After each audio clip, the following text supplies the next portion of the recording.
this ship, the one you're sitting on right now, was at 2 battles in the Pacific. One called Iwo Jima, which many of you are probably familiar with, and then the last battle in the Pacific, Okinawa. Now, there was, on the 3rd wave of Marines that assaulted the beach on Iwo Jima, in the 5th Marines, a young Marine by the name of Robert O'Neill, and that was my uncle. In the 1st wave of the Marines that assaulted the beaches on Okinawa with the 6th Marine Division was a young Marine sergeant named Harry Collins, and that was my father.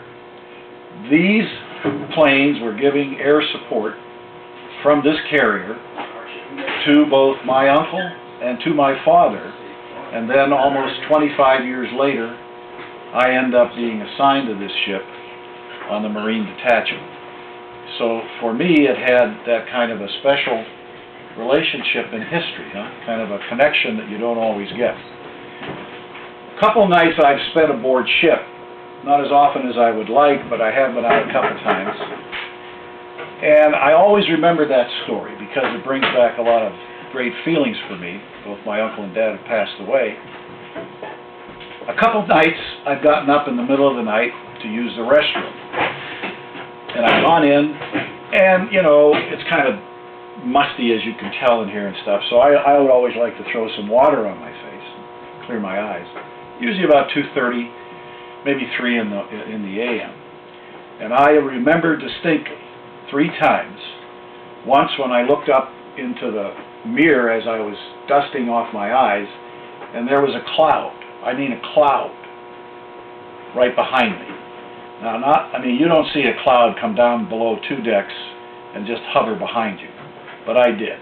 And I knew that that was some kind of a, to me anyway, now, it's just my story, it's just what I saw. He doesn't believe me, but he always thinks it was because of the single malt scotch that I drink. But I know it wasn't, all right? And there was that cloud hovering back there. Very peaceful, no threatening stuff, no. And then I used to like to walk in the middle of the night up on the hangar deck, as it'd be cooler up there. And I can remember another night going out to the fantail to look at the city and feeling behind me, again, that kind of a presence, that kind of a feel, that kind of a, there's somebody else here, but there was nobody else there. But I think there was. And I think that goes back to the brave people that were serving on this ship then and served on it since, who gave their lives for their country and for their fellow citizens. And I think they do, in a very nice way, continue to roam this ship and to, you know, maybe sometimes make their presence known to people who have that respect for them. I'm convinced that's what happened, and I believe it happens. But anyway, that's just my story. So, you have any questions about the ready room, or, yeah, go ahead. What was this for? Well, the pilots used to have, see, this thing here is, the commander of the air group would give them their coordinates and what they had, and they had their own maps and their own stuff and their own, see, this is a little, well, you have to swing it around when you get in. But it's just like at school. They'd have to take their notes, they'd have to mark down frequencies, have to make sure they got all their orders synchronized. So they would just